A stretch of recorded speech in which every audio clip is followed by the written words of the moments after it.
ಪ್ರೀತಿಯ 10ನೇ ತರಗತಿ ವಿದ್ಯಾರ್ಥಿಗಳೇ, ನಿಮಗೆಲ್ಲರಿಗೂ ಬೆಳಗಿನ ಶುಭೋದಯಗಳು. ಇವತ್ತಿನ ದಿನ ನಾವು ಜೀವಕ್ರಿಯೆಗಳು ಈ ಪಾಠದ ವಿಚಾರವಾಗಿ ಅಭ್ಯಾಸ ಮಾಡೋಣ.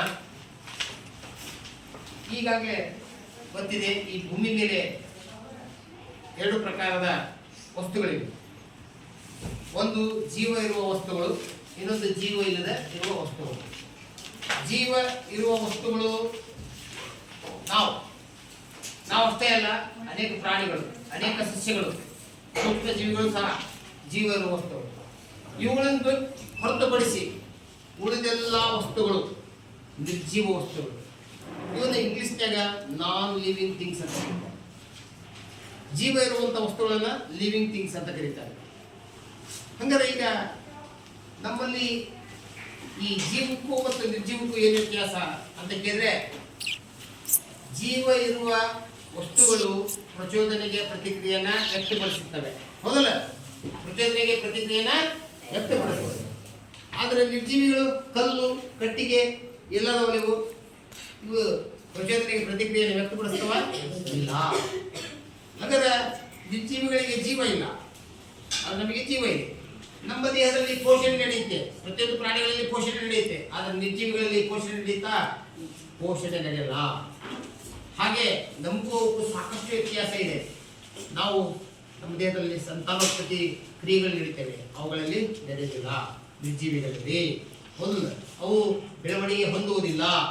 ಒಂದು ಕಲ್ಲಿದೆ, ಈ ಚಾಕ್ಪೀಸ್ ಇದೆ, ಈ ಚಾಕ್ಪೀಸ್ ಒಂದು 10 ವರ್ಷ ಇಟ್ಟರೆ ದೊಡ್ಡದಾಗಿ ಬೆಳೀತೈತೆ, ವರ್ಷಕ್ಕೆ ಬೆಳೀತೈತೆ. ಆದ್ರೆ ನಾವು ಏನ್ ಮಾಡ್ತೀವಿ, ಸಣ್ಣ ಮಗು ಇದ್ದಾಗ ಎಷ್ಟಿದ್ವಿ, ಒಂದು ಗೇಣಷ್ಟು ಉದ್ದ ಇದ್ವಿ. ಈಗ ಏನಾದ್ವಿ 5 ಅಡಿ 6 ಅಡಿ ಹತ್ರ ಬೆಳೆದ್ವಿ. ಆದ್ರೆ ನಾವು ಬೆಳವಣಿಗೆ ಹೊಂದಿದ್ದಿಲ್ಲ.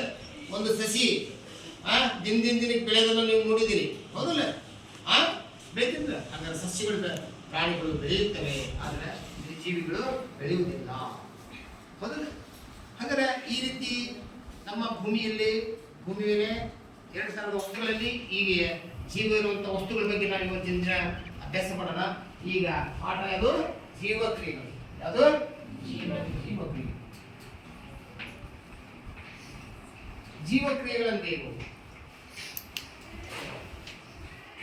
ಜೀವಿಯ ಜೀವಾಳ ಕ್ರಿಯೆಗಳಾದ ಪಚನಕ್ರಿಯೆ. ಯಾವ ಕ್ರಿಯೆ? ಪಚನಕ್ರಿಯೆ. ಪಚನಕ್ರಿಯೆ ಇನ್ನೊಂದು ಹೆಸರೇನು? ಜೀರ್ಣಕ್ರಿಯೆ. ಉಸಿರಾಟಕ್ರಿಯೆ.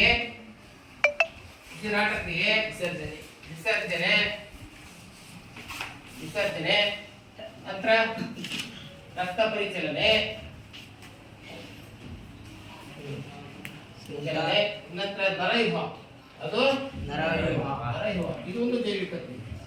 ಈ ಎಲ್ಲಾ ಕ್ರಿಯೆಗಳು ನಮ್ಮ ದೇಹದಲ್ಲಿ, ಪ್ರತಿಯೊಂದು ಜೀವಿಯ ದೇಹದೊಳಗೆ ಈ ಕ್ರಿಯೆಗಳು ನಡೀತವೆ.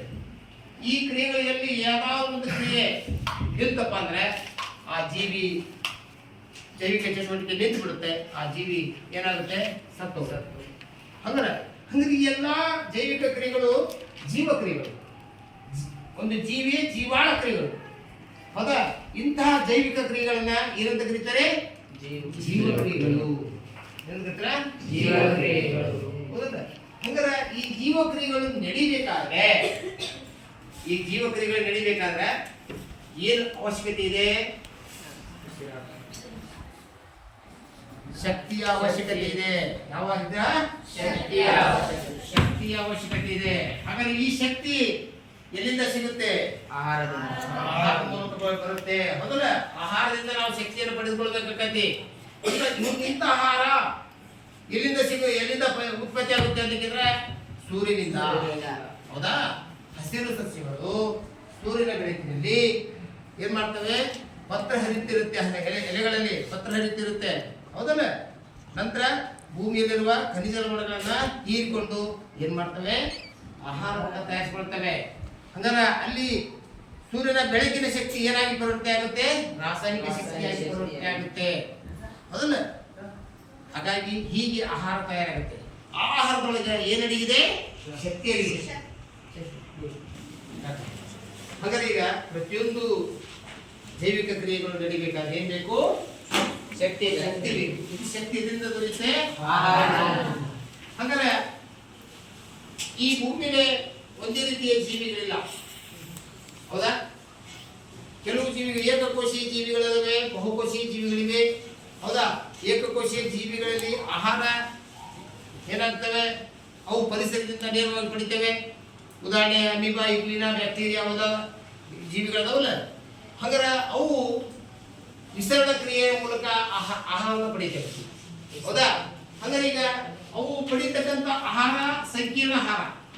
ಆಹಾರ ಸಂಕೀರ್ಣ ಆಹಾರ.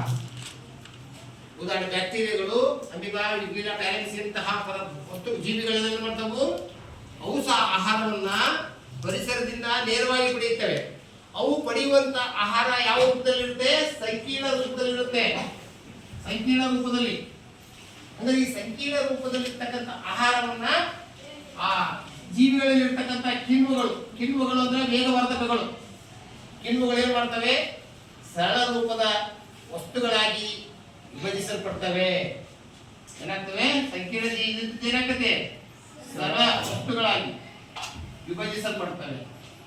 ಅಂದರೆ ಆ ಅಮೀಬಾ ಅನ್ನೋ ಒಂದು ಜೀವಿ ಇದೇ ಅಮೀಬಾ, ಇದು ಏನ್ ಮಾಡುತ್ತೆ? ಪರಿಸರದಿಂದ ಆಹಾರವನ್ನು ಪಡೆಯುತ್ತೆ. ಈಗ ಉದಾಹರಣೆ ಅಮೀಬಾದಲ್ಲಿ ಪೋಷಣೆ ಒಂದು ಮುಂದೆ ಬರುತ್ತೆ, ಹೌದಲ್ಲ? ಅದು ಆಹಾರ ಎಲ್ಲಿದ್ರೆ ಆಹಾರ ಕಡೆ ಚಲಿಸಿ ಆಹಾರದ ಕಣವನ್ನ ಏನ್ ಮಾಡುತ್ತೆ? ತನ್ನ ದೇಹದ ಒಳಗೆ ತೆಗೆದುಕೊಳ್ಳುತ್ತೆ. ಅವಾಗ ಒಂದು ರಸದಾನಿಯನ್ನು ಸೃಷ್ಟಿ ಮಾಡಿಕೊಳ್ಳುತ್ತೆ. ಆ ರಸದಾನಿ ಏನ್ ಮಾಡುತ್ತೆ? ಸಂಕೀರ್ಣ ರೂಪದ ಆಹಾರವನ್ನ ಕಿಣ್ವಗಳ ಸಹಾಯದಿಂದ ಸರಳ ವಸ್ತುಗಳಾಗಿ ಏನ್ ಮಾಡುತ್ತೆ? ವಿಭಜನೆ ಮಾಡಿಕೊಳ್ಳುತ್ತೆ. ಅರ್ಥ? ಆಗ ನಾವು ಅಂದರೆ ಸಸ್ಯಗಳು ನಿರವಯವ ಪದಾರ್ಥಗಳನ್ನ ಬಳಸಿಕೊಂಡು ಸಾವಯವ ಪದಾರ್ಥಗಳನ್ನ ತಯಾರು ಮಾಡುತ್ತೆ. ಹಾಗಾದ್ರೆ ನಾವು ಸೇವಿಸುವಂತ ಆಹಾರ ಸರಳ ರೂಪದಲ್ಲಿರುತ್ತೆ, ಕಾರ್ಬೋಹೈಡ್ರೇಟ್ಗಳ ರೂಪದಲ್ಲಿರುತ್ತೆ, ಪಿಷ್ಟಗಳ ರೂಪದಲ್ಲಿರುತ್ತೆ. ಹೌದಲ್ಲ? ಪ್ರೋಟೀನ್ಗಳು, ಕೊಬ್ಬುಗಳು, ಹೌದಾ? ಇಂತಹ ಪದಾರ್ಥಗಳನ್ನು ನಾವು ಸೇವಿಸ್ತೇವೆ. ಹಾಗಾದ್ರೆ ಈಗ ಭೂಮಿಯಲ್ಲಿ ಒಂದೇ ರೀತಿ ಜೀವಿಗಳಿಲ್ಲ. ಹಾಗಾಗಿ ಅವುಗಳ ಪೋಷಕಾಂಶಗಳು ಸಹ ಏನಾಗಿರ್ತವೆ? ಬೇರೆ ಬೇರೆಯಾಗಿರ್ತವೆ. ಓಕೆ? ಅಂದರೆ ಈಗ ಜೈವಿಕ ಕ್ರಿಯೆಗಳಲ್ಲಿ ಸಾಮಾನ್ಯವಾಗಿ ನಾವು ಶಕ್ತಿಯ ಅವಶ್ಯಕತೆಗಳನ್ನ ಪೂರೈಸಿಕೊಳ್ಳೋಕ್ಕೋಸ್ಕರ ನಾವೇನ್ ಮಾಡ್ತೇವೆ? ಆಹಾರವನ್ನ ಬಯಸ್ತೇವೆ. ಇದು ಹೊರಗಿನಿಂದ ಆಹಾರ ಬಾಯೊಳಗ ತೆಗೆದುಕೊಳ್ತೇವೆ. ಹಂಗಾರೆ ಆ ಆಹಾರವು ನಮ್ಮ ದೇಹದ ಒಳಗೆ ಸಾಗಾಣಿಕೆ ಆಗ್ಬೇಕಾದ್ರೆ ಒಂದು ಅಂಗವ್ಯೂಹ ನಮ್ಮ ದೇಹದಲ್ಲಿದೆ. ಆಹಾರವನ್ನು ನೋಡಿ ಬಾಯಿದ್ದು ಕೆಳಗೆ ಬರ್ಬೇಕಲ್ಲ, ಎಲ್ಲ ಅಂಗದಲ್ಲಿ ಹಾಸಿ ಬರ್ಬೇಕಲ್ಲ. ಅದಕ್ಕೊಂದು ಏನಿದೆ? ಒಂದು ವ್ಯವಸ್ಥೆ ಇದೆ. ಅದುವೇ ಜೀರ್ಣನಾಳ ವ್ಯವಸ್ಥೆ, ಜೀರ್ಣಾಂಗ ವ್ಯವಸ್ಥೆ. ನಂತರ ನಾವು ಸೇವಿಸಿದಂಥ ಆಹಾರ ಜೀರ್ಣ ಆಗ್ಬೇಕಾದ್ರೆ ಮೂಗಿನ ಮೂಲಕ ಏನು ಹೋಗುತ್ತೆ? ಆಕ್ಸಿಜನ್ ಹೋಗುತ್ತೆ. ಆ ಆಕ್ಸಿಜನ್ ಏನ್ ಮಾಡುತ್ತೆ? ಆಹಾರ ಜೊತೆಗೆ ಸೇರಿದಾಗ ಆಹಾರದಲ್ಲಿ ಉತ್ಕರ್ಷಣ ಕ್ರಿಯೆ ನಡೆಯುತ್ತೆ. ಮತ್ತೆ ಅಪಕರ್ಷಣ ಕ್ರಿಯೆಗಳು ನಡೀತವೆ. ರಾಸಾಯನಿಕ ಕ್ರಿಯೆಗಳು ನಮ್ಮ ದೇಹದ ಒಳಗೆ ನಡೀತವೆ. ಉತ್ಕರ್ಷಣ ಮತ್ತು ಅಪಕರ್ಷಣ ಕ್ರಿಯೆಗಳು. ಈ ಉತ್ಕರ್ಷಣ ಕ್ರಿಯೆ ಜರುಗಿದಾಗ ಆಹಾರದಲ್ಲಿರುವ ಶಕ್ತಿ ಏನಾಗುತ್ತೆ? ಬಿಡುಗಡೆ ಆಗುತ್ತೆ. ಹೀಗೆ ಬಿಡುಗಡೆಯಾದಂತಹ ಶಕ್ತಿ ನಮ್ಮ ಪ್ರತಿಯೊಂದು ಜೀವಕೋಶದ ಮೈಟೋಕಾಂಡ್ರಿಯಾದಲ್ಲಿ ATP ಅಣುಗಳ ರೂಪದಲ್ಲಿ ಸಂಗ್ರಹವಾಗುತ್ತೆ. ಹಂಗಾರೆ ಈ ಬಿಡುಗಡೆಯಾದಂತಹ ಶಕ್ತಿ ಸಾಮಾನ್ಯವಾಗಿ ATP ಅಣುಗಳ ರೂಪದಲ್ಲಿ ಎಲ್ಲಿರುತ್ತೆ? ಮೈಟೋಕಾಂಡ್ರಿಯಾದಲ್ಲಿ ಇರುತ್ತೆ. ಹಂಗಾರೆ ಈ ರೀತಿ ಶಕ್ತಿ ನಮ್ಮ ದೇಹದೊಳಗೆ ಹೆಂಗೆ ವರ್ಗಾವಣೆ ಆಯ್ತು? ಪ್ರತಿಯೊಂದು ಕೋಶಗಳು ಹೆಂಗೆ ವರ್ಗಾವಣೆ ಆಯ್ತಂದ್ರೆ ನಾವು ಆಹಾರವನ್ನು ಸೇವಿಸಿದ್ವಿ, ಅದು ನಮ್ಮ ದೇಹದಲ್ಲಿ ಏನಾಯ್ತು? ಜೀರ್ಣ ಆಯ್ತು. ನಂತರ ವಿಲಯಗಳ ಮೂಲಕ ಎಲ್ಲಿ ಸೇರ್ತು? ನಾವು ಪಡೆದಂತಹ ಪೋಷಕಾಂಶಗಳ ರೂಪದಲ್ಲಿ ಏನಿತ್ತು? ರಕ್ತಕ್ಕೆ ಹೋತು. ರಕ್ತ ಏನ್ ಮಾಡ್ತು? ಪ್ರತಿಯೊಂದು ಜೀವಕೋಶಗಳಿಗೆ ಆಹಾರ, ನೀರು ಮತ್ತು ಗಾಳಿಯನ್ನು ಏನ್ ಮಾಡುತ್ತೆ? ಸರಬರಾಜು ಮಾಡುತ್ತೆ. ಹೀಗೆ ನಮಗೆ ಗೊತ್ತಿಲ್ಲದ ಹಾಗೆ ನಮ್ಮ ದೇಹದಲ್ಲಿ ಅನೇಕ ಕ್ರಿಯೆಗಳು ಜರುಗುತ್ತವೆ. ಆ ಕ್ರಿಯೆಗಳೇ ಜೈವಿಕ ಕ್ರಿಯೆಗಳು. ಹೌದಲ್ಲ? ಈ ಒಂದು ಜೈವಿಕ ಕ್ರಿಯೆಗಳಲ್ಲಿ ಯಾವುದಾದ್ರು ಒಂದು ಕ್ರಿಯೆ ವ್ಯತ್ಯಾಸ ಅಂದ್ರೆ ಆ ಜೀವಿ ಈ ಪರಿಸರದಲ್ಲಿ ಉಳಿಲಿಕ್ಕೆ ಸಾಧ್ಯವಿಲ್ಲ. ಅರ್ಥ ತಿಳಿದಿಲ್ಲ? ಹಾಗಾದ್ರೆ ಈಗ ನಾವು ನೋಡೋಣ. ಈಗ ನಾವು ಒಂದೇದಾಗಿ ಪೋಷಣೆ ನಮ್ಮ ಮನುಷ್ಯರಲ್ಲಿ ಮತ್ತು ಸಸ್ಯಗಳಲ್ಲಿ ಯಾವ ರೀತಿ ಪೋಷಣೆ ಆಗುತ್ತೆ ಅನ್ನೋದ್ರ ಬಗ್ಗೆ ನೋಡೋಣ. ಓಕೆ? ಪೋಷಣೆ ಅಂದ್ರೆ ಯಾರು? ಪೋಷಣೆ ಅಂದ್ರೆ ಗೊತ್ತಿದೆಯಾ? ಪೋಷಣೆ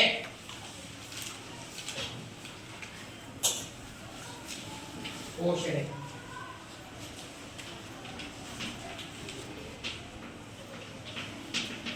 ಪೋಷಣೆ ಅಂದ್ರೆ ನೋಡಿ, ಆಹಾರವನ್ನ ಸೇವಿಸಿ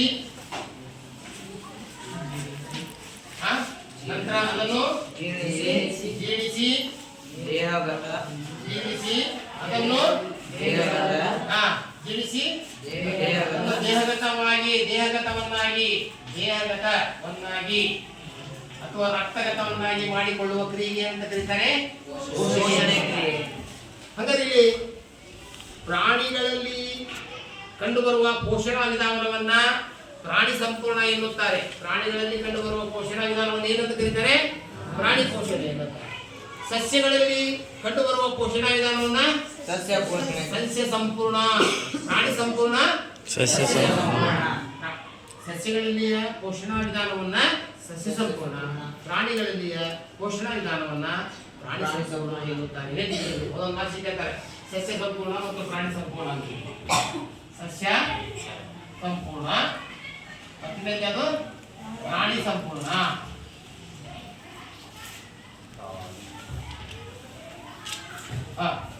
ಈಗ ಸಸ್ಯಗಳಲ್ಲಿ ಯಾವ ರೀತಿ ಪೋಷಣೆ ನಡೆಯುತ್ತೆ ಅನ್ನೋದ್ರ ಬಗ್ಗೆ ನೋಡೋಣ. ಹಾಗಾದ್ರೆ ಸಸ್ಯಗಳು ಸ್ವಪೋಷಕ ಜೀವಿಗಳು.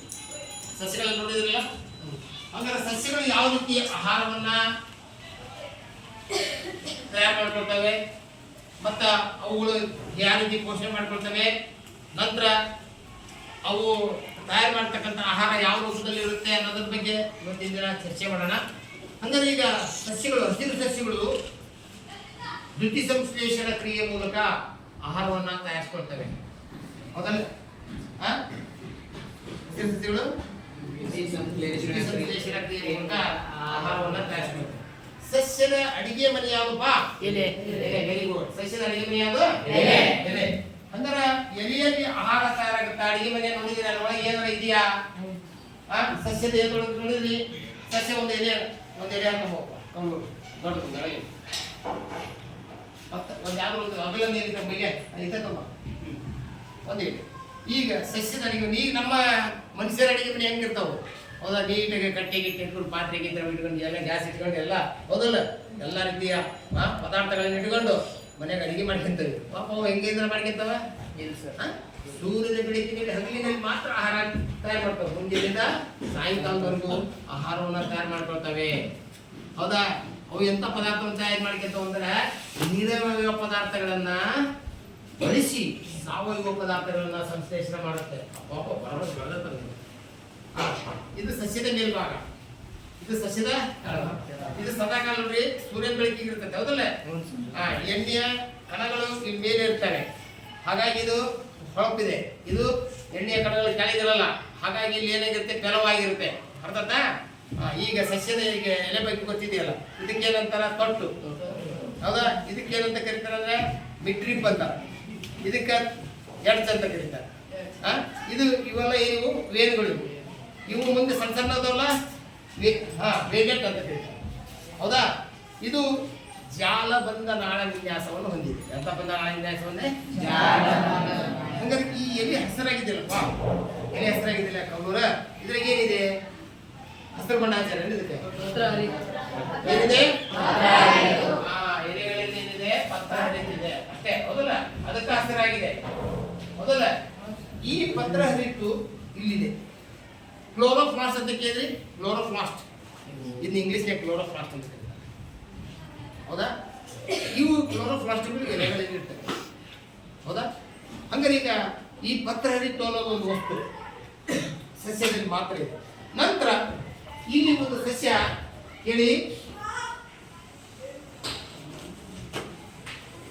ಇದು ಭೂಮಿ,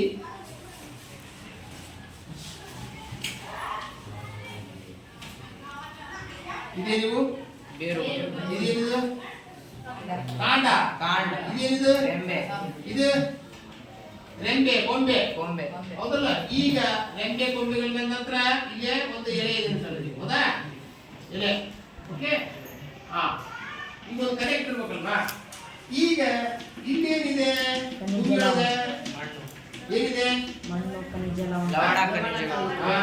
ಮಣ್ಣಿದೆ, ಮಣ್ಣೊಳಗೆ ಕಡಿ ಅಂದ್ರೆ ಖನಿಜ ಲವಣಗಳಿವೆ. ಏನಿದೆ? ಖನಿಜ ಲವಣ, ಹೌದಲ್ಲ?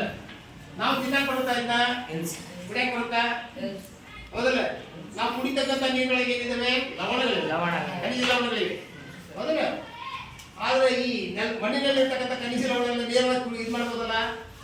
ಆದರೆ ಇವು ನಿರವಯವ ಪದಾರ್ಥಗಳು. ಏನು ಪದಾರ್ಥಗಳು? ನಿರವಯವ ಪದಾರ್ಥಗಳನ್ನು ನಮ್ಮ ದೇಹ ಜೀರ್ಣಿಸಿಕೊಳ್ಳುವುದಿಲ್ಲ. ಸಾವಯವ ಪದಾರ್ಥವನ್ನು ಮಾತ್ರ ಜೀರ್ಣಿಸಿಕೊಳ್ಳುತ್ತದೆ. ಇದು ನೆನಪಿರಲಿ. ಹಂಗಾರೆ ಭೂಮಿಯೊಳಗೆ ನಾವು ಖನಿಜ ಲವಣಗಳು ಜೊತೆಗೆ ಅದ್ರ ಜೊತೆಗೆ ಏನಿದೆ? ನೀರು. ಏನಿದೆ? ನೀರು. ನೀರಿದೆ. ಹಂಗಾರೆ ಈಗ ಈ ಬೇರುಗಳ ತುದಿ ಭಾಗದಲ್ಲಿ ಏನೇನಿದೆ? ಚಿಕ್ಕ ಚಿಕ್ಕ ರಂಧ್ರಗಳಿರ್ತವೆ. ಏನಿರ್ತವೆ? ಚಿಕ್ಕ ಚಿಕ್ಕ ರಂಧ್ರಗಳು. ಆ ರಂಧ್ರಗಳ ಮೂಲಕ ನೀರು ಮತ್ತು ಖನಿಜ ಲವಣ ಏನಾಗುತ್ತೆ? ಗುರುತ್ವಾಕರ್ಷಣೆಯ ವಿರುದ್ಧವಾಗಿ ಏನಾಗುತ್ತೆ? ನೀರು ಚಲಿಸುತ್ತೆ. ಗುರುತ್ವಾಕರ್ಷಣೆಯ ವಿರುದ್ಧವಾಗಿ ಚಲಿಸುತ್ತೆ. ಈ ರೀತಿ ಗುರುತ್ವಾಕರ್ಷಣೆಯ ವಿರುದ್ಧ ವೇಗವಾಗಿ ನೀರು ಮತ್ತು ಖನಿಜ ಲವಣಗಳನ್ನು ಚಲಿಸಬೇಕಾದ್ರೆ ಇಲ್ಲಿ ಏನೋ ಒಂದು ಕ್ರಿಯೆ ನಡೀತದೆ ಎಲೆಗಳಲ್ಲಿ. ಆ ಕ್ರಿಯೆ ಯಾವುದು? ಬಾಷ್ಪ ವಿಸರ್ಜನೆ. ಅದು ಬಾಷ್ಪ ವಿಸರ್ಜನೆ. ಬಾಷ್ಪ ವಿಸರ್ಜನೆ. ಹೌದಲ್ಲ? ನಾನೀಗ ಒಟ್ಟಾರೆ ಯಾವ ಕ್ರಿಯೆ ಬಗ್ಗೆ ಹೇಳಕತ್ತೇನೆ ಅಂತಂದ್ರೆ ದ್ಯುತಿ ಸಂಶ್ಲೇಷಣ ಕ್ರಿಯೆ. ಅದು ಹೇಳಕತ್ತೇನೆ ದ್ಯುತಿ ಸಂಶ್ಲೇಷಣ. ದ್ಯುತಿ ಸಂಶ್ಲೇಷಣ ಕ್ರಿಯೆ ಬಗ್ಗೆ ಹೇಳಕತ್ತೇನೆ. ಈಗ ಅಂದ್ರೆ ಸಸ್ಯದಲ್ಲಿ ಏನಿದೆ? ಪತ್ರ ಇರುತ್ತದೆ. ಆಮೇಲೆ ಬೇರುಗಳ ಮೂಲಕ ಏನು ಬಂತು? ಖನಿಜ ಲವಣ ಬಂತು. ಈಗ ಸೂರ್ಯನಿಂದ ಏನ್ ಬಂತು? ಬೆಳಕು. ಸೂರ್ಯನಿಂದ ಏನ್ ಬಂತು? ಬೆಳಕಿನ ಕಿರಣ. ಬೆಳಕು ಬಂತು. ಬೆಳಕು, ಸೂರ್ಯನ ಬೆಳಕು, ಸೌರ ಬೆಳಕು. ಹೌದಲ್ಲ? ಸೂರ್ಯನ ಸೌರ ಬೆಳಕು. ಸೂರ್ಯ ಬೆಳಕು, ಸೂರ್ಯನ ಬೆಳಕು. ಓಕೆ. ಈಗ ನೀವು ನೋಡಿ ಸಸ್ಯಗಳನ್ನು ಬಳಸ್ಕೊಂಡು ಭೂಮಿಯಲ್ಲಿರೋ ಖನಿಜ ಲವಣಗಳನ್ನ ಮತ್ತು ಸೂರ್ಯನ ಬೆಳಕನ್ನು ಬಳಸ್ಕೊಂಡು ಜಾಸ್ತಿ ಸಾಕಾಗುತ್ತೆ? ಇಲ್ಲ. ಅಂದ್ರೆ ವಾತಾವರಣದಲ್ಲಿ ಇಲ್ಲಿ ವಾತಾವರಣದೊಳಗ ಏನಿದೆ? ಕಾರ್ಬನ್ ಡೈಆಕ್ಸೈಡ್ ಇದೆ. ಏನಿದೆ?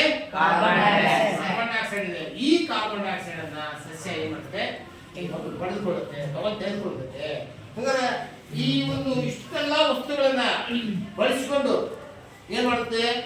ಹಗಲಿನ ವೇಳೆಯಲ್ಲಿ ಏನ್ ತಯಾರು ಮಾಡುತ್ತೆ? ಆಹಾರವನ್ನು ತಯಾರು ಮಾಡುತ್ತೆ. ಹೌದಲ್ಲ?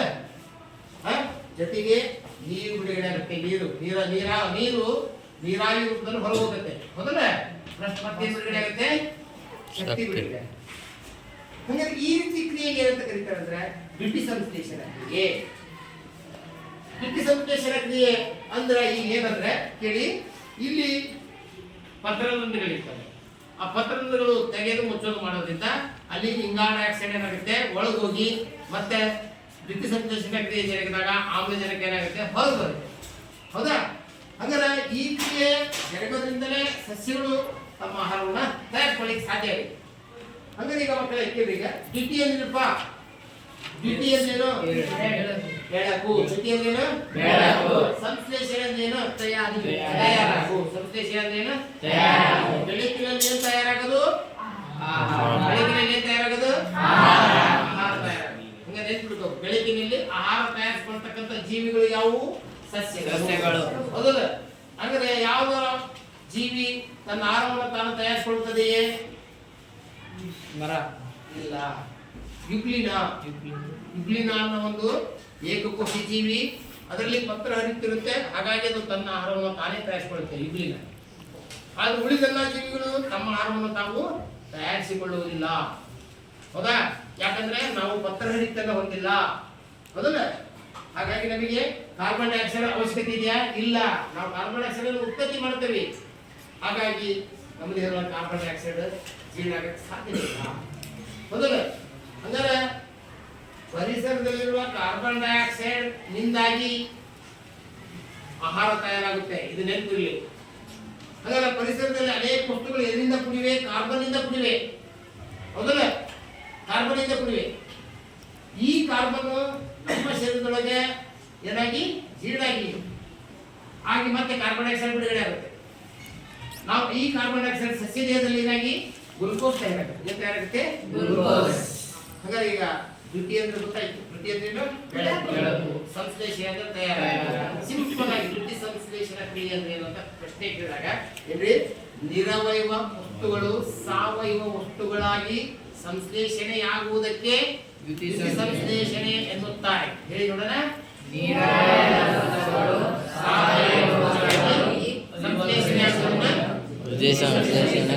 ಈಗ ನಾನು ದ್ಯುತಿ ಸಂಶ್ಲೇಷಣೆ, photosynthesis. Inorganic material is converted into organic material. ಹೌದಾ? ಈಗ 6CO2 ಏನು 6CO2 ಪ್ಲಸ್ 12H2O ಖನಿಜ ಲವಣ. ಹೌದಾ? ಇದು ಸೂರ್ಯನ ಬೆಳಕು. ಯಾವ ಬೆಳಕು? ಸೂರ್ಯನ ಬೆಳಕು. ಈಗ ಆಲ್ರೆಡಿ ಸತ್ಯದಲ್ಲಿ ಇಲ್ಲಿ ಪತ್ರ ಹರಿತು. ಇವೆಲ್ಲವೂ ಬಳಸಿಕೊಂಡು ಏನ್ ತಯಾರು ಮಾಡುತ್ತೆ ಸಸ್ಯ? ಆಹಾರ ತಯಾರು ಮಾಡುತ್ತೆ. ಹಾಗಾದ್ರೆ ಇದಕ್ಕೆ ಏನಂತ ಕರೀತಾರೆ? ಗ್ಲೂಕೋಸ್. ಏನಂತ ಕರೀತಾರೆ? ಗ್ಲೂಕೋಸ್. ಹೌದಲ್ಲ? ಗ್ಲೂಕೋಸ್. ನಂತರ ಏನ್ ಬಿಡುಗಡೆ ಆಯ್ತು? ಶಕ್ತಿ ಬಿಡುಗಡೆ. ಹಾಗಾದ್ರೆ ಇದು ದ್ಯುತಿ ಸಂಶ್ಲೇಷಣಾ ಕ್ರಿಯೆ ಸಮೀಕರಣ. ಎಕ್ಸಾಮ್ ಕೇಳ್ತಾರ, ದ್ಯುತಿ ಸಂಶ್ಲೇಷಣಾ ಕ್ರಿಯೆ ಹೇಗೆ ನಡೆಯುತ್ತದೆ ಅದರ ಸಮೀಕರಣ ಬರೀರಿ ಅಂತ ಕೇಳ್ತಾರೆ. ಹೌದಾ? ಈಗ 6CO2 ವಾತಾವರಣದಲ್ಲಿರುವ ಕಾರ್ಬನ್ ಡೈಆಕ್ಸೈಡ್ ಅನ್ನು ಬಳಸಿಕೊಳ್ಳುತ್ತೆ. ಅಂದ್ರೆ ರಾಸಾಯನಿಕ ಸಮೀಕರಣಗಳನ್ನ ಸರಿದೂಗಿಸೋಕ್ಕೋಸ್ಕರ ನಾವು ಇದು ಬಳಸ್ತೇವೆ. ವಾತಾವರಣದಲ್ಲಿರುವ ಕಾರ್ಬನ್ ಡೈಆಕ್ಸೈಡ್, ಭೂಮಿಯಲ್ಲಿರುವ ಖನಿಜ ಲವಣಗಳು, ನಂತರ ಸೂರ್ಯನ ಬೆಳಕಿನಲ್ಲಿ ಪತ್ರ ಹರಿತಿನ ಸಹಾಯದಿಂದ ಹಸಿರು ಸಸ್ಯಗಳು ತಮ್ಮ ಆಹಾರವನ್ನು ತಯಾರಿಸಿಕೊಳ್ಳುವ ಕ್ರಿಯೆಗೆ ದ್ಯುತಿ ಸಂಶ್ಲೇಷಣಾ ಕ್ರಿಯೆ ಎನ್ನುತ್ತಾರೆ. ಅರ್ಥ ಆಯ್ತಾ? ದ್ಯುತಿ ಸಂಶ್ಲೇಷಣಾ ಕ್ರಿಯೆ ಗೊತ್ತಲ್ಲ? ಅಂದ್ರೆ ಈ ದ್ಯುತಿ ಸಂಶ್ಲೇಷಣಾ ಕ್ರಿಯೆ ನಡೀತಿದ್ದಲ್ಲ, ಆ ಸಸ್ಯಗಳಲ್ಲಿ ಯಾವ ಘಟನೆಗಳು ಜರುಗುತ್ತವೆ? ಸಸ್ಯಗಳಲ್ಲಿ ದ್ಯುತಿ ಸಂಶ್ಲೇಷಣಾ ಕ್ರಿಯೆ ಜರುಗುವಾಗ ಏನಾಗ್ತವೆ? 3 ಘಟನೆಗಳು ಜರುಗುತ್ತವೆ. 3 ಘಟನೆಗಳು. ಕ್ಲೋರೋಫಿಲ್ ಅಂದ್ರೆ ಪತ್ರ ಹರಿತು. ಪತ್ರ ಹರಿತು ಏನ್ ಮಾಡುತ್ತೆ? ಇಲ್ಲೇ ನೋಡ್ರಿ, ಸೂರ್ಯನ ಬೆಳಕನ್ನ ಏನ್ ಮಾಡುತ್ತೆ?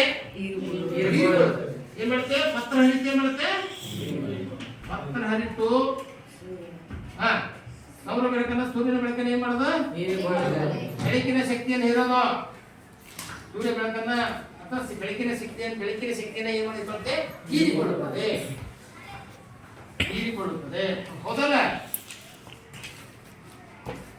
ಕೊಳ್ಳುತ್ತದೆ. ನಂತರ ಎರಡನೇ ಅಂಶ, ಇದು ಎಕ್ಸಾಮ್ 3 ಮಾರ್ಕ್ಸ್ ಕೇಳ್ತಾರೆ.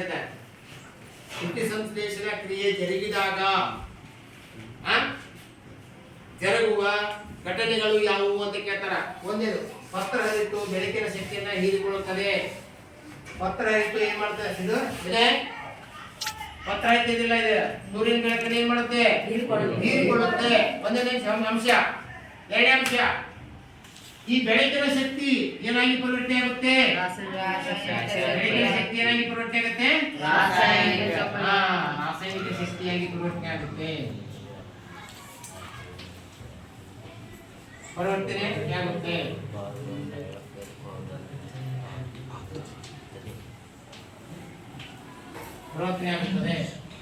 ನಂತರ ಅವಾಗ ನೀರಿನ ಅಣುಗಳು, ಈ ನೀರಿನ ಅಣುಗಳು ಏನಾಗ್ತವೆ? ಹೈಡ್ರೋಜನ್ ಮತ್ತು ಆಕ್ಸಿಜನ್ ಆಗಿ ಬದಲಾವಣೆ ಆಗ್ತವೆ. ಹೈಡ್ರೋಜನ್ ಮತ್ತು ಆಕ್ಸಿಜನ್ ಆಗಿ ವಿಭಜಿಸಲ್ಪಡುತ್ತವೆ. ನಂತರ ಈ ಕಾರ್ಬನ್ ಡೈಆಕ್ಸೈಡ್ ಇದೆಯಲ್ಲ, ಕಾರ್ಬನ್ ಡೈಆಕ್ಸೈಡ್ ಇದೆ, ಏನಾಗಿ ಪರಿವರ್ತನೆ ಆಗುತ್ತಂದ್ರೆ ಕಾರ್ಬೋಹೈಡ್ರೇಟ್ ಆಗಿ ಪರಿವರ್ತನೆ. ಏನಾಗುತ್ತೆ? ಕಾರ್ಬನ್ ಡೈಆಕ್ಸೈಡ್ ಏನಾಗಿ ಪರಿವರ್ತನೆ ಆಗುತ್ತೆ? ಕಾರ್ಬೋಹೈಡ್ರೇಟ್ ಆಗಿ ಪರಿವರ್ತನೆ ಆಗುತ್ತೆ. ಇದನ್ನ ಕೇಳ್ತಾರೆ. ಈಗ ಎಷ್ಟು ಜನಕ್ಕೆ ಅರ್ಥ ಆಯ್ತು? ಕಾರ್ಬೋಹೈಡ್ರೇಟ್ ಆಗಿ ಈ 3 ಅಂಶ, 3 ಘಟನೆಗಳು ದ್ಯುತಿ ಸಂಶ್ಲೇಷಣಾ ಕ್ರಿಯೆ ಬಗ್ಗೆ ತಿಳಿತೀರಿ? ಇದು ಸಸ್ಯಗಳಲ್ಲಿ ಈ ರೀತಿ ಪೋಷಣೆ ಆಗ್ತದಲ್ಲ, ಸಸ್ಯಗಳು ಏನ್ ಮಾಡ್ತವೆ?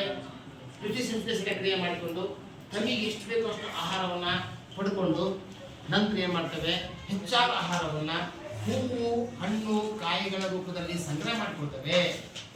ಅರ್ಥ? ನಮ್ಮ ಹಂಗ ಏನ್ ನಾಲ್ಕಿ ಬೇಕು, ನಾಲ್ಕು ಬೇಕು ಅಂತ ಇಟ್ಕೊಂಡಿಲ್ಲವು ಏನ್ ಮಾಡ್ತವೆ? ಹೂ, ಹಣ್ಣು, ಕಾಯಿಗಳ ರೂಪದಲ್ಲಿ ಸಂಗ್ರಹ ಆಗ್ತವೆ. ಅವು ಕೊಡುವ ಹೂ, ಹಣ್ಣು, ಕಾಯಿಗಳನ್ನ ನಮಗೆ ಏನಾಗಿ ಪರಿವರ್ತನೆ ಆಗ್ತವೆ? ಆಹಾರವಾಗಿ ಪರಿವರ್ತನೆ ಆಗುತ್ತೆ. ಅದಕ್ಕೋಸ್ಕರ ಸಸ್ಯಗಳನ್ನು ನಾವು ಮುರಿಯೋದಾಗಲಿ, ಕಡಿಯೋದಾಗಲಿ, ಎಲೆಗಳನ್ನು ಕೀಳೋದಾಗಲಿ ಮಾಡಬಾರ್ದು. ಅರ್ಥದ? ಒಂದು ಎಲೆ ಕಡಿದ್ರೆ ನಮಗೆ ಆಕ್ಸಿಜನ್ ಸಿಗೋದಿಲ್ಲ, ಜೊತೆಗೆ ಅವುಗಳಿಗೆ ಆಹಾರ ಕೊರತೆ ಆಗತ್ತೆ. ಹೌದಲ್ಲ? ಜೊತೆಗೆ ನಮಗೆ ಕೊಡುವಂತ ಫಲಗಳು ಸಿಗೋದಿಲ್ಲ. ಅದಕ್ಕೋಸ್ಕರ ಸಸ್ಯದ ಎಲೆಗಳನ್ನು ನಾವು ಕೀಳಲೇಬಾರ್ದು. ಯಾಕೆ ಕೀಳಬಾರ್ದು? ಅವು ನಮ್ಗೆ ಆಕ್ಸಿಜನ್ ಕೊಡೋದು, ಜೊತೆಗೆ ವಾತಾವರಣಕ್ಕೆ ಆಕ್ಸಿಜನ್ ಕೊಡ್ತಾವು. ಹೌದಾ? ಜೊತೆಗೆ ಮಾಡ್ತಾವು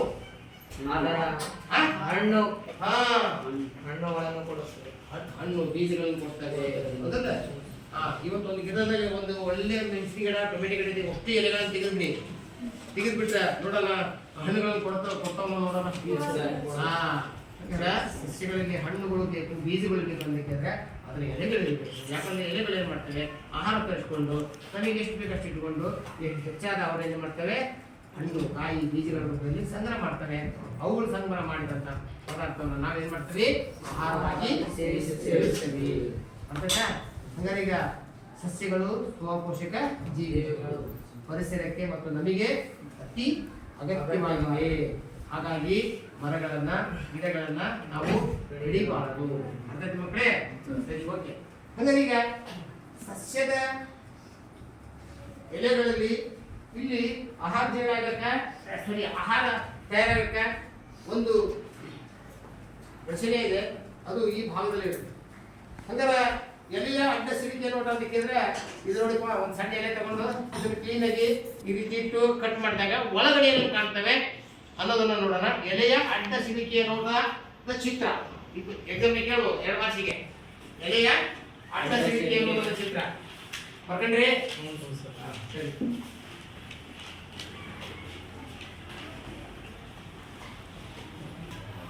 ನಮಗೆಲ್ಲ ಪ್ರಾಕ್ಟಿಕಲ್ ಇರ್ತವೆ. ಒಂದು ಎಲೆ ಕೊಡ್ತಾರೆ, ಹೌದಾ? ಎಲೆಗಳನ್ನು ಕೊಟ್ಟು ನಂತರ ಈ ಒಂದು ಇದು ಇದೆಯಲ್ಲ, ಏನು ಆಲೂಗಡ್ಡೆನ ಈ ರೀತಿ ಸಣ್ಣ ಒಂದು ಪೀಸ್ ಕಟ್ ಮಾಡಿ ನಂತರ ಅದನ್ನ ಮಧ್ಯ ಭಾಗದಲ್ಲಿ ಸ್ವಲ್ಪ ಕೊಯ್ದುಬಿಟ್ಟು ಎಲೆನ ಇಟ್ಟು ಏನು ಮಾಡೋದು, ಈ ಹೊಸ ಬ್ಲೇಡ್ ತಗೊಂಡು ಕತ್ತಿಂದ ಕತ್ತರಿಸೋದು. ಹೆಣ್ಮಕ್ಳು ಸಣ್ಣ ಕುಯಿ ದಸ್ತಾರ ಕೊಟ್ಟ ಆ ಟೈಪ್ ಸಣ್ಣ ಕಿಚ್ಚದು. ಅವಾಗ ಒಂದು ಸಣ್ಣ ಹದವಾದ ಒಂದು ಪದ ಬರುತ್ತೆ. ಇದನ್ನ ಸೂಕ್ಷ್ಮದರ್ಶಕದಲ್ಲಿ ಇಟ್ಟು ನೋಡಿದಾಗ ಅವಾಗ ಈ ತರ ಇಷ್ಟೇ ಇರೋದು ಎಷ್ಟು ಚೆನ್ನಾಗಿ ಕಾಣ್ತದೆ. ಇಲ್ಲಿ ನೋಡಿ,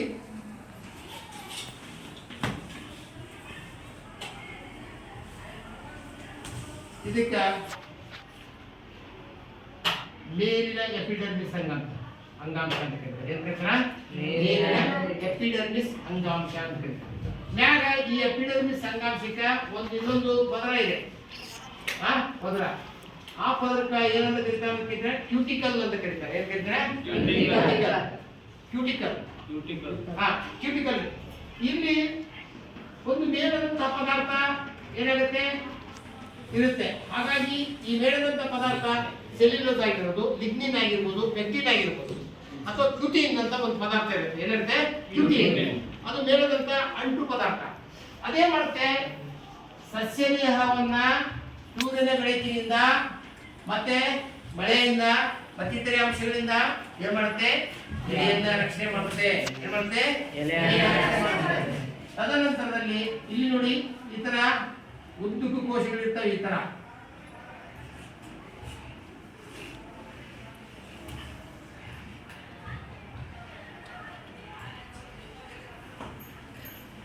ಇವು ಒಳಗಡೆ ಈ ರೀತಿ ಇವಕ್ಕೆ ಏನಂತ ಕರೀತಾರೆ? ಕ್ಲೋರೋಪ್ಲಾಸ್ಟ್ಗಳು ಅಂತ ಕರೀತಾರೆ. ಏನ್ ಕರೀತಾರೆ? ಕ್ಲೋರೋಪ್ಲಾಸ್ಟ್ಗಳು. ಪತ್ರ ಹೊಳಿತನ ಹೊಂದಿರತಕ್ಕಂಥ ಕ್ಲೋರೋಪ್ಲಾಸ್ಟ್ಗಳು. ಈಗ ಈ ತರ ಮತ್ತೆ ಒಳಗಡೆ ವೃತ್ತಾಕಾರದಲ್ಲಿ ದುಂಡಗೆ ಕೆಲವು ರಚನೆಗಳು ಕಂಡು ಬರ್ತವೆ. Okay,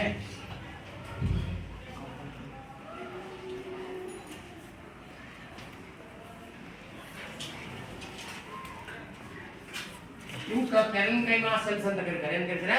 ಪೆರೆನ್ಕೈಮಾ cells.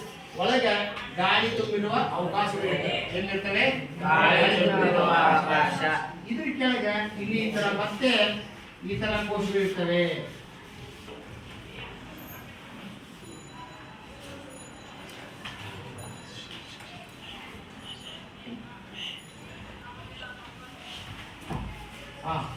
ಈಗ ಇಲ್ಲಿ ನೋಡಿ, ಇದು ಮೇಲಿನ ಎಪಿಡರ್ಮಿಸ್ ಅಂಗಾಂಶ, ಇದು ಕೆಳಗಿನ ಎಪಿಡರ್ಮಿಸ್ ಅಂಗಾಂಶ. ಮೇಲಿನ ಎಪಿಡರ್ಮಿಸ್,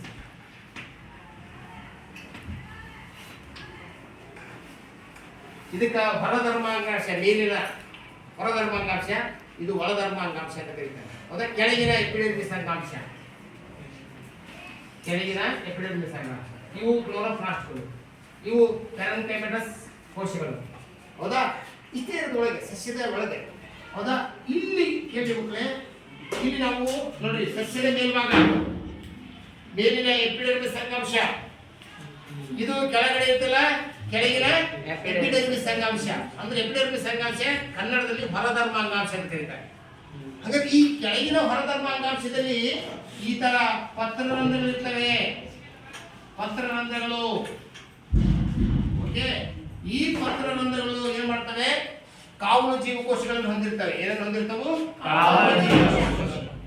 ಈಗ ಸಸ್ಯಕ್ಕೆ ಏನಾದರೂ ಕಾರ್ಬನ್ ಡೈಆಕ್ಸೈಡ್ ಬೇಡವಾದರೆ ಅವಾಗ ಕಾವಲು ಜೀವಕೋಶಗಳು ಮುಚ್ಚುತ್ತವೆ. ನೆನಪಿಟ್ಕೊಳ್ಳಿ, ಕಾವಲು ಜೀವಕೋಶ ಯಜ್ಞ ಪತ್ರರಂಧ್ರಗಳ ಪ್ರಮುಖ ಪತ್ರರಂಧ್ರಗಳಲ್ಲಿ ಕಾವಲು ಜೀವಕೋಶಗಳ ಕಾರ್ಯ ಏನಂತ ಕೇಳಿದ್ರೆ ಏನು? ಪತ್ರರಂಧ್ರಗಳನ್ನ ತೆಗೆಯುವುದು, ಮುಚ್ಚುವುದು, ತೆಗೆಯುವುದು, ಮುಚ್ಚುವಂತೆ ಕೆಲಸ ಮಾಡ್ತವೆ. ಸಸ್ಯಗಳಿಗೆ ಕಾರ್ಬನ್ ಡೈಆಕ್ಸೈಡ್ ಅಗತ್ಯವಿಲ್ಲದಿದ್ದಾಗ ಪತ್ರರಂಧ್ರಗಳು ಏನ್ ಮಾಡ್ತವೆ? ಮುಚ್ಚಿಕೊಳ್ತವೆ. ಅರ್ಥದ? ಅವಾಗ ಏನಾದ್ರೂ ಕಾರ್ಬನ್ ಡೈಆಕ್ಸೈಡ್ ಬೇಕಾದ್ರೆ ತೆರೆದುಕೊಳ್ತವೆ. ಅರ್ಥದ? ಇದು ಪತ್ರರಂಧ್ರಗಳು. ಆಮೇಲೆ ಮುಚ್ಚಿದ ಪತ್ರರಂಧ್ರ ಮತ್ತು ತೆರೆದ ಪತ್ರರಂಧ್ರ ನಡುವೆ ವ್ಯತ್ಯಾಸ ಅಂತ ಕೇಳಿದ್ರೆ, ಈ ಮುಚ್ಚಿದ ಪತ್ರರಂಧ್ರ ಏನಿರುತ್ತೆ ಅಂತ ಕೇಳಿದ್ರೆ ಒಳಗಿನ ಅವಕಾಶ ಏನಾಗುತ್ತೆ? ಹೆಚ್ಚಾಗುತ್ತೆ. ಈ ತರ ನೋಡಿ ಚಿತ್ರ, ಪತ್ರರಂಧ್ರ ಚಿತ್ರ ತೆಗೆದಾಗ ಈ ತರ. ಇದು ಮುಚ್ಚಿದ ಪತ್ರರಂಧ್ರ, ಒಳಗಡೆ ಅವಕಾಶ ಏನಾಗಿದೆ? ಹೆಚ್ಚಾಗಿದೆ. ಹಾಗಾದ್ರೆ ಇವೇನಿವು? ಕಾವಲು ಜೀವಕೋಶಗಳು. ಇದೆಲ್ಲ ಒಂದು ಪತ್ರರಂಧ್ರ ಇದೆ. ಇದೇನಿದೆ? ಒಂದು ಪತ್ರರಂಧ್ರ ಈ ರೀತಿ ಇರುತ್ತೆ. ಎಲ್ಲಿರುತ್ತೆ ಇದು ಪತ್ರರಂಧ್ರ? ಕೆಳಗಿನ ಹೊರಧರ್ಮ ಅಂಗಾಂಶದಲ್ಲಿ ಇರುತ್ತೆ. ಕೆಳಗಿನ ಹೊರಧರ್ಮ ಅಂಗಾಂಶದಲ್ಲಿ ಇರುತ್ತೆ. ಇದು ಮುಚ್ಚಿದ ಪತ್ರರಂಧ್ರ. ಪತ್ರರಂಧ್ರ ಮುಚ್ಚಿದಾಗ ಏನಾಗುತ್ತೆ? ಕಾವಲು ಜೀವಕೋಶಗಳು ಹಿಸಿಕಲ್ಪಡುತ್ತವೆ. ಮತ್ತು ತೆರೆದ ಪತ್ರರಂಧ್ರದಾಗ ಕಾವಲು ಜೀವಕೋಶಗಳು ಏನಾಗ್ತವೆ? ಬಿಡುಗಡೆ ಆಗುತ್ತದೆ, ಹಿಗ್ಗುತ್ತವೆ. ಇದು ನೋಡಿ, ಇಷ್ಟೇ ನೋಡಿ ವ್ಯತ್ಯಾಸ.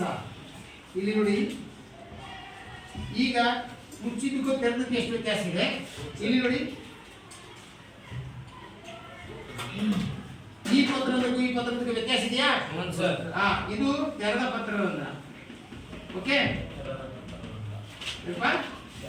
ತೆರೆದ ಪತ್ರರಂಧ್ರ. ಎಕ್ಸಾಮ್ ಈ ಚಿತ್ರ ಕೊಟ್ಟಿರ್ತಾರೆ, ಚಿತ್ರ ಕೇಳಿದ್ರೆ ಎಕ್ಸಾಮ್ ನಲ್ಲಿ ಮಕ್ಕಳು ಕೇಳಿದ್ರೆ ಚಿತ್ರನ ಕೇಳಲ್ಲ. ಆದ್ರೆ ಇದ್ರ ಬಗ್ಗೆ ಮುಚ್ಚಿದ ಪತ್ರರಂಧ್ರ ಯಾವುದು, ತೆರೆದ ಪತ್ರರಂಧ್ರ ಯಾವುದು, ಅದ್ಯಾಕೆ ಮುಚ್ಚಿರುತ್ತೆ ಅಂತ ಕೇಳಿದಾಗ, ಎಲೆಗಳಿಗೆ ಕಾರ್ಬನ್ ಡೈಆಕ್ಸೈಡ್ ಅಗತ್ಯವಿಲ್ಲದಿದ್ದಾಗ ಪತ್ರರಂಧ್ರವು ಮುಚ್ಚುತ್ತದೆ. ಕಾರ್ಬನ್ ಡೈಆಕ್ಸೈಡ್ ಬೇಕಾದಾಗ ಪತ್ರರಂಧ್ರ ಏನಾಗುತ್ತೆ? ತೆರೆಯುತ್ತದೆ. ಅವಾಗ ತೆರೆದ್ರೆ ಕಾರ್ಬನ್ ಡೈಆಕ್ಸೈಡ್ ಸಸ್ಯ ದೇಹದ ಒಳಗೆ ಹೋಗುತ್ತೆ, ಆಕ್ಸಿಜನ್ ಹೊರಬರುತ್ತೆ. ಅರ್ಥಾಯ್ತಾ? ಹೀಗೆ ಆಕ್ಸಿಜನ್ ಹೊರ ಬರೋದ್ರಿಂದಲೇ, ಇಲ್ಲಿಂದ ಆಕ್ಸಿಜನ್ ಹೊರ ಬರೋದ್ರಿಂದಲೇ ಹೇಳಿ ಸಸ್ಯದಲ್ಲಿ ಬಾಷ್ಪ ವಿಸರ್ಜನೆ ಕ್ರಿಯೆ ನಡೆಯುತ್ತೆ. ಯಾವ ಕ್ರಿಯೆ ನಡೆಯುತ್ತೆ? ಬಾಷ್ಪ ವಿಸರ್ಜನೆ ಕ್ರಿಯೆ. ಬಾಷ್ಪ ವಿಸರ್ಜನೆ ಕ್ರಿಯೆ ನಡೆಯೋದ್ರಿಂದ ಸಸ್ಯದಲ್ಲಿ ಹೆಚ್ಚಾದ ನೀರು ಸಸ್ಯ ದೇಹದಿಂದ ನೀರಾವಿ ರೂಪದಲ್ಲಿ ಹೊರ ಹಾಕಲ್ಪಡುತ್ತದೆ. ಇದನ್ನೇ ಬಿಡ್ಕಲ್ರಿ. ಸಸ್ಯದಲ್ಲಿ ನೀರನ್ನು ಯಾಕಂತಲ್ಲ, ಹೆಚ್ಚಾದ ನೀರನ್ನು ಏನ್ ಮಾಡ್ತದೆ? ಬಾಷ್ಪ ವಿಸರ್ಜನೆಯ ಮೂಲಕ ಹೊರ ಹಾಕುತ್ತದೆ. ಹಾಗಾಗಿ ಆ ಬಾಷ್ಪ ವಿಸರ್ಜನೆ ಎಲ್ಲಿ ನಡೆಯುತ್ತದೆ ಅಂತ ಕೇಳಿದ್ರೆ ಸಸ್ಯದ ಎಲೆಗಳಲ್ಲಿ ನಡೆಯುತ್ತೆ. ಈ ರೀತಿ ಎಲ್ಲಾ ಪ್ರತಿಯೊಂದು ಸಸ್ಯದ ಎಲ್ಲಾ ಎಲೆಗಳಲ್ಲಿ ಈ ಕ್ರಿಯೆ ನಡೆಯೋದ್ರಿಂದ ಭೂಮಿಯಲ್ಲಿ ಬೇರುಗಳು ಏನ್ ಮಾಡ್ತವೆ? ಖನಿಜ ಲವಣಗಳನ್ನ ಹೀರ್ಲಿಕ್ಕೆ ಸಹಾಯ ಆಗುತ್ತೆ. ಇದನ್ನ ತಿಳ್ಕೋಬೇಕು. ಸಸ್ಯದ ಬೇರುಗಳು ಭೂಮಿಯಲ್ಲಿ ಏನ್ ಮಾಡ್ತವೆ? ಖನಿಜ ಲವಣಗಳನ್ನ ಹೀರ್ಕೊಳ್ಳಿಕ್ಕೆ ಕಾರಣವಾದಂತ ಕ್ರಿಯೆ ಅದು ಬಾಷ್ಪ ವಿಸರ್ಜನೆ ಕ್ರಿಯೆ ನಡೆಯಲಿಲ್ಲ ಅಂದ್ರೆ ಸಸ್ಯಗಳು ಬೇರುಗಳ ಮೂಲಕ ಏನ್ ಮಾಡಲ್ಲ? ಖನಿಜ ಲವಣಗಳನ್ನು ಹೀರಕ್ ಸಾಧ್ಯ ಇಲ್ಲ. ಅರ್ಥಾಯ್ತಾ? ಈ ಸಸ್ಯ ಹೆಂಗ ಖನಿಜ ಲವಣಗಳನ್ನ ಹೀರ್ಕೊಳ್ತದ ಗೊತ್ತಾಯ್ತಿಲ್ಲ ಮಕ್ಕಳೇ? ಈಗ ಇಲ್ಲಿವರೆಗೂ ಜೀವಕ್ರಿಯೆಗಳ ಬಗ್ಗೆ ತಿಳ್ಕೊಂಡ್ರಿ. ಈಗಾಗಲೇ ಜೀವಕ್ರಿಯೆಗಳಂದ್ರ ಏನು ಯಾರು ಹೇಳ್ತೀರಿ? ಜೀವಕ್ರಿಯೆಗಳು ಯಾವುವು? ಜೀವಕ್ರಿಯೆಗಳು ಹೇಳಿ ಬರೀತಿಲ್ಲ. ಜೀವಕ್ರಿಯೆಗಳು ಯಾವುವು? ಉಸಿರಾಟ, ವಿಸರ್ಜನೆ, ನರವ್ಯೂಹ, ಇವೆಲ್ಲ ಇವು ಜೈವಿಕ ಕ್ರಿಯೆಗಳು. ಹೌದಲ್ಲ? ಜೀವಾಳ ಕ್ರಿಯೆಗಳು. ಈ ಉಸಿರಾಟ ಪಚನ ಕ್ರಿಯೆ ಅವೆಲ್ಲದಲ್ಲ ಜೀವಾಳ ಕ್ರಿಯೆ. ಇಂಥ ಕ್ರಿಯೆಗಳನ್ನು ಏನಂತ ಕರೀತಾರೆ? ಜೀವ ಕ್ರಿಯೆಗಳು. ಹಾಗಾದ್ರೆ ಈಗ ಪೋಷಣೆ ಅಂದ್ರೆ ಕೋಶಿಗೆ ಹೇಳ್ಕೊ. ಜೀವಿಯ ಆಹಾರವನ್ನು ಸೇವಿಸುವ ಅದನ್ನು ಜೀರ್ಣಿಸಿ ಘಾತವನ್ನು ಮಾಡುವುದಕ್ಕೆ ದೇಹಘಾತವನ್ನು ಮಾಡುವುದಕ್ಕೆ ನೀವು ಏನ್ ಮಾಡ್ತೀವಿ ಕರೆ ಪೂರ್ತಿ ಅಪೂರ್ಣ ಕಲಿತೀರಿ ನೀವು ಎಲ್ಲ ಕೆಲವರು ಹೌದಾ? ಕೇಳಿ, ಜೀವಿಯು ಆಹಾರವನ್ನ ಸೇವಿಸಿ ಜೀರ್ಣಿಸಿ ಅದನ್ನು ರಕ್ತಗತ ಅಥವಾ ದೇಹಘಾತ ಅಂತೀಯಲ್ಲ ಯಪ್ಪ, ದೇಹಘಾತವನ್ನಾಗಿ ಮಾಡಿಕೊಳ್ಳುವ. ಮತ್ತು ದೇಹಘಾತ ಅಂದ್ರೆ ಏನದ? ದೇಹ ತೊಂದರೆ. ದೇಹಘಾತ ಅಂದ್ರೆ ರಕ್ತಗತ, ಹೌದಲ್ಲ? ಅದಾಗಲಿಲ್ಲ ಅಂತಂದ್ರೆ ಪೋಷಣೆ ಆಗಲ್ಲ. ಅಂದ್ರೆ ಹಾಗಾದ್ರೆ ಈಗ ದ್ಯುತಿ ಸಂಶ್ಲೇಷಣ ಕ್ರಿಯೆ ಎಂದರೇನು? ದ್ಯುತಿ ಸಂಶ್ಲೇಷಣ ಕ್ರಿಯೆ ಎಂದರೆ ಕೇಳಿದ್ದೀರ? ಹೇಳು. ಹಸಿರು ಸಸ್ಯಗಳು ಸೂರ್ಯನ ಬೆಳಕನ್ನು ಹೀರಿಕೊಂಡು ಪತ್ರಹರಿತಿನ ಸಹಾಯದಿಂದ ಭೂಮಿಯಲ್ಲಿ ಖನಿಜ ದ್ರವಣಗಳನ್ನು ಹೀರಿಕೊಳ್ಳುವುದನ್ನು ಹೀರಿಕೊಂಡು ಆಹಾರವನ್ನು ತಯಾರಿಸಿಕೊಳ್ಳುವ ಕ್ರಿಯೆಗೆ ದ್ಯುತಿ ಸಂಶ್ಲೇಷಣೆ ಕ್ರಿಯೆ ಎನ್ನುವರು. ಯಾಕೆ ಅರ್ಧಂಬರ್ಧ ಕಲಿತೀರಿ? ನೀವು ತಿಳಿಲ್ಲ ಅಂತ ಮತ್ತೊಂದು ಕೇಳ್ರಿ. ಯಾಕೆ ಅರ್ಧಂಬರ್ಧ ಕಲಿತೀರಿ? ಎಷ್ಟು ಈಸಿ ಇದೆ. 1ನೇ ಕ್ಲಾಸ್ 2ನೇ ಕ್ಲಾಸ್ ಮಕ್ಕಳು ಹೇಳೋಂತ ಇದೆ, ಹೌದಲ್ಲ? 1ನೇ ಕ್ಲಾಸ್ ಮಕ್ಕಳು ನೀಟಾಗಿ ಪಾಠವನ್ನು ಕೇಳ್ತಾರ, ನಂತರ ಗೊತ್ತಿಲ್ಲ ಅಂತ ಹೇಳಿ ಮತ್ತೊಂದ್ಸಲ ಕೇಳ್ತಾರೆ. ನೀವು ಹಂಗಲ್ಲ. SSLC ಬಂದಿರಿ, ಪಾಠ ಅರ್ಥ ಆಗಿಲ್ಲ ಮತ್ತೊಂದ್ಸರಿ ಕೇಳ್ಬೇಕಂತಿಲ್ಲ. ಕೇಳ್ರಿ, ಹೋಗಿ ಇಲ್ಲಿವರೆಗೆ ಈ ಪಾಠ ಹೇಳಿದ್ರಲ್ಲ, ಏನು ಅರ್ಥ ಆಗಿಲ್ಲ ಕೇಳಿ ಹೇಳ್ತಾರೆ. ಈ ಬಾಷ್ಪೀಕರಣ ಗೊತ್ತಿಲ್ಲ. ಸಸ್ಯ ದೇಹದಲ್ಲಿ ಹೆಚ್ಚಾದ ನೀರನ್ನ ನೀರಾವಿ ಮೂಲಕ ಹೊರಹಾಕುವ ಕ್ರಿಯೆಗೆ ಬಾಷ್ಪೀಕರಣ ಎನ್ನುತ್ತಾರೆ. ಇದು ಸಸ್ಯಗಳಲ್ಲಿ ಎಲೆಗಳಲ್ಲಿ ನಡೆಯುತ್ತಿದೆ, ಹೌದು, ಪತ್ರರಂಧ್ರಗಳ ಮೂಲಕ ನಡೆಯುತ್ತೆ, ಹೌದಲ್ಲ? ಹೀಗೆ ಬಾಷ್ಪೀಕರಣ ಕ್ರಿಯೆ ನಡೆದಿದ್ದರೆ ಸಸ್ಯಗಳು ಭೂಮಿಯೊಳಗಿರುವ ಖನಿಜ ಲವಣಗಳನ್ನ ಹೀರಿಕೊಳ್ಳಿಕ್ಕೆ ಸಾಧ್ಯವಾಗಿದೆ. ಅರ್ಥ ಆಯ್ತಾ? ಹೌದಾ? ಇನ್ನು ಉಳಿದ ವಿಷಯನ ಮುಂದಿನ ತರಗತಿಯಲ್ಲಿ ಅಭ್ಯಾಸ ಮಾಡೋಣ. ಪ್ರತಿಯೊಬ್ಬರಿಗೂ ಎಲ್ಲ ವಿದ್ಯಾರ್ಥಿಗಳು ನಮಸ್ಕಾರ.